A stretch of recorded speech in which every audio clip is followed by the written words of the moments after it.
Welcome to the Château de Lalande, a 16th century chateau in the heart of France. Join us each day of Advent as we get this 19-bedroom home ready for Christmas. We'll be cooking, decorating, and discovering Christmas traditions from all over the world.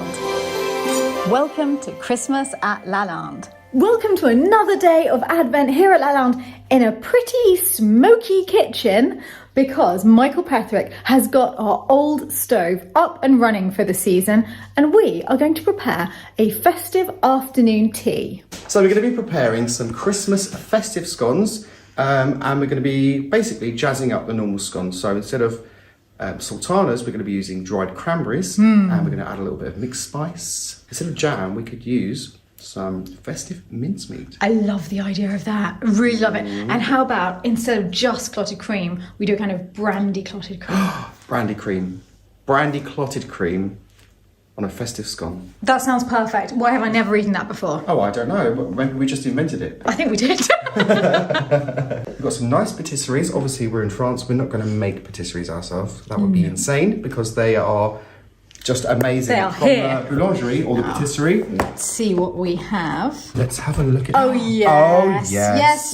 Yes. Yes, we've got eclairs. We've got these. What are these? They're millefeuille. But what on earth is this? I have no idea. I've never seen that before. This is a... Paris-Brest religieuse. It's got a little, what do you call it? Lemon meringue. Lemon meringue. I like the look of this one. This looks really nice. Oh, okay, so we don't need to make those. We do, however, need finger sandwiches, and I am all over that. Okay, you do the finger sandwiches, I'll do the scones. And whilst we're doing the cooking, Philip is creating the perfect afternoon tea table, which he'll be showing us a video over on his channel. Now, the British are famed for their tea drinking, and they've been drinking tea avidly since around the 1660s when King Charles II made it fashionable to drink tea.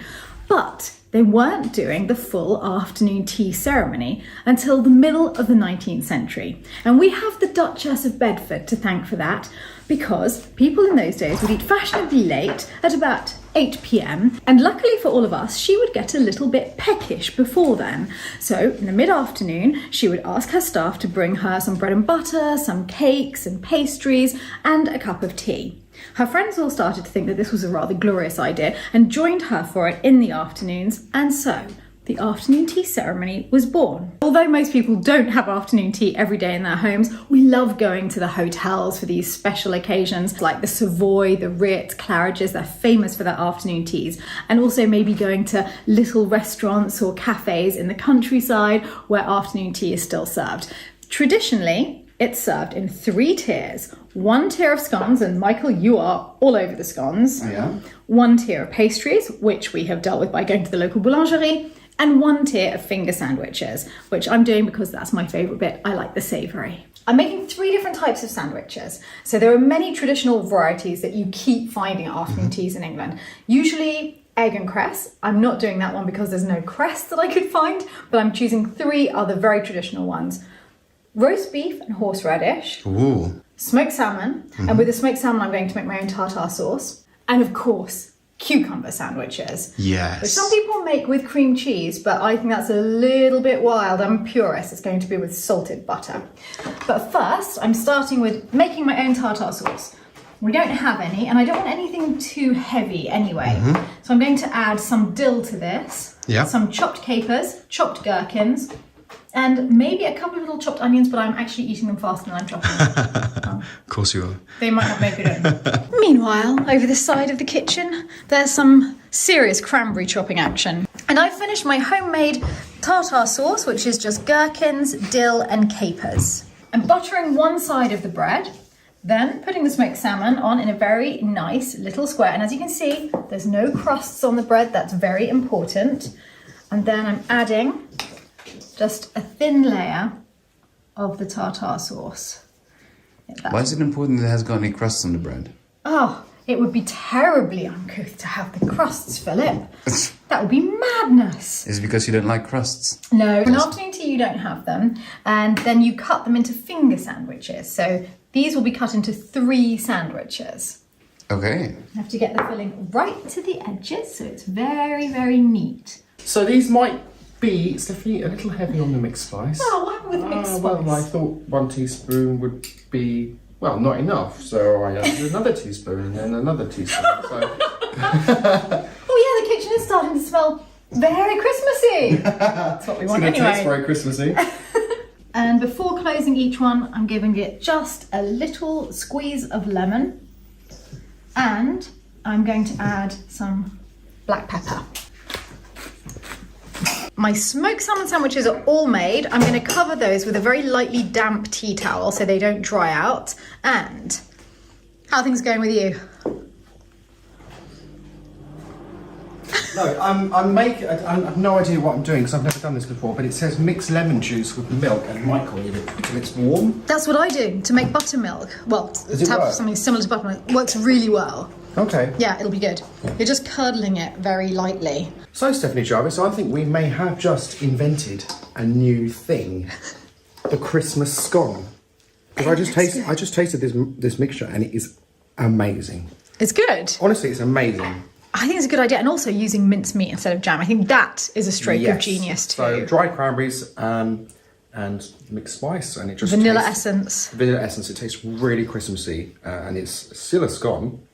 Just All right, let's see how they come out. okay. Right, I need to knead them, but not too much. I'm getting on with the cucumber sandwiches now. Ah, marvelous. Here I've made the cucumber a little bit thicker than you would expect because I'm not using the cream cheese method that's just with butter and it wants a little bit of crunch. That's how I like it anyway. And can I just say that your finger sandwiches should be 2/3 bread and 1/3 filling. So you're looking at having quite a thick amount of filling in the middle, and in this one you haven't got any kind of sauce to make it that thick. So I'm not going to quite make it up to 1/3, but I'm giving it a little bite. Don't forget the salt and pepper. Cucumber without salt. It's not a foodstuff as far as I'm concerned. Just so you know, I'm actually really bad at making scones. Well, we're going to find out, aren't we? Really bad. They never rise. You're But I gonna didn't need use this. never used this recipe before. Remember not to over touch it. Barely touch the dough. I haven't. It's barely. Yeah, if you need it, falling apart. it's game over. Okay, right. Okay.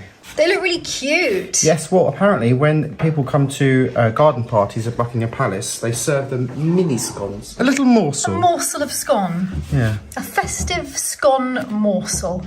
Michael has put the oven on, which is fantastic. It's so lovely and warm in the hot, kitchen. but I don't it's- think it's hot enough. But it's not 220 degrees Celsius No. yet, because I only lit it 4 hours ago. It's going to take a lot longer to get up to temperature. Tomorrow to get the hot. Yeah, use this one. Oh my word, it's very hot. Have a look. Have a look inside. Definitely. Get too close, just in case a wash of flame comes out. Oh, no, it's good. Ah, That is a perfect glow. I think I need to put a bit more fuel in it. Oh, this is lovely. We need to put something to slow cook in it because scones need to cook very quickly. Hot and very fast, yeah. Yeah. So Stephanie's having a little sulk right now. This is a Christmas sulk. Christmas sulk because Stephanie doesn't have any horseradish. I'm going to have to use mustard. But there's horseradish in the garden. Yeah, but it's dark and it's cold. We've got a light. And you've got me. All right, Do you know where it is? I know where it used to be. I know Dan took a lot out because it tends to rampage, but I can recognise horseradish. Yeah? Should we go? It's quite hard to dig up. You've got a nut. Can I just cut some off of it? It's a root. Fine, let's go. Let's go. Come on. I like your enthusiasm, your Christmas enthusiasm. Right, here we go. This is it. I like your devotion to our Christmas afternoon tea. Okay. Because this is devotion. Come on, going out in the dark. We're definitely going to need a spade. Where's that? If I were you, I would try the greenhouse or that little shed down here. Okay, you see if you can find that. I'll see if I can find some horseradish. Now, so it used to be here. Right, just need I need the light. I can't see. Okay, I'm coming with you. Spade. That's a spade. But where's the horseradish, which was definitely here in the past? Where's it gone? Oh, horseradish. There's some beef waiting for you. That's fennel. No, fennel. It's a big leafy thing, horseradish. Not that. That's cabbage. I might actually have to phone Dan. Dan! Where's the horseradish? Dan! Anything over here? Could that be it, actually? Over there in the corner? No, that's not. No, don't dig that up. What is it? It's just an ornamental. Ah. Useful.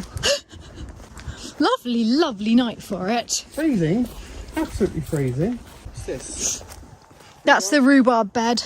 Right, I don't want that. Horse radish. Right.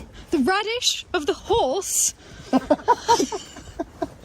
Maybe a horse could sniff it out. We don't have a horse, so you're allergic. What about over there in the spillover bed? There's a spillover bed over here. Yeah, where they've put things temporarily. See our new trees? Ah, what is it? It's an ornamental pear. As opposed to one you can eat? Yes. You can't eat it? No, you can just look at it. Oh, what's the point of it? That's what everyone keeps saying. Apparently it's a nicer shape. Oh. I thought it was for blossom, but no. Okay, there's no horse. Dan! Dan! There's no horseradish here. Back up this way. Haven't seen any yet. There must be some. Oh, there always was. We had magnificent horseradish. You can tell how often I use it. Afternoon tea is now dinner, I think. No, that's artichoke. Call Dan. I gave in and phoned Dan, and it's exactly the first bit of the garden we looked in that has no leaves. Daniel says that's because it's winter and that the roots are there under the soil anyway. So now we're just digging in just plain dirt. We're digging blind. Well, is it here? He said there, he said right next to this little trailer. Oh, what's that? Horseradish? Oh, I think so. Treasure? Oh, I think you've got a bit. I think that might be horseradish. Oh, I think that's it. Is it a white root when you break? Yep, that's it. You got it. We've got enough here. Are you serious? That was a big adventure. I can't believe it was exactly where we stared in the first place. We had leftover roast beef, so I've thinly sliced it. And then we're having just a tiny little bit of English mustard on the other side. There's lots of butter underneath it.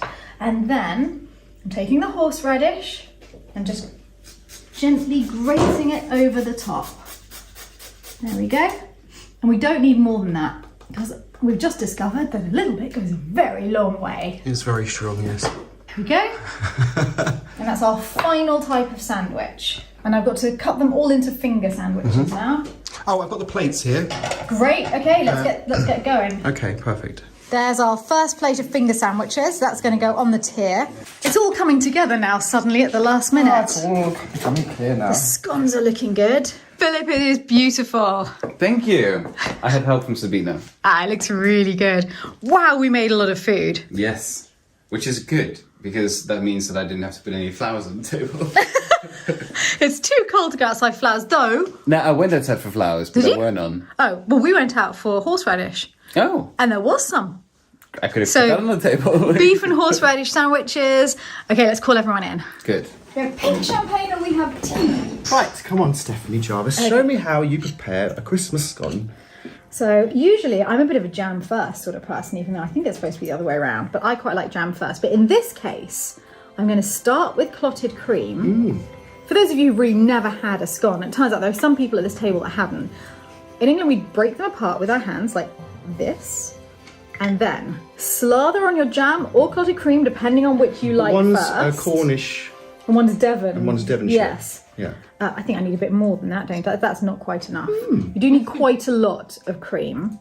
And then, because this is a little bit drier, rather than it being a jam, I can stick it onto the cream. Ah, I see. That's why there's method in the madness. Boom. Here, do you want that half? I'll make another half. Go on then. The scones themselves are amazing.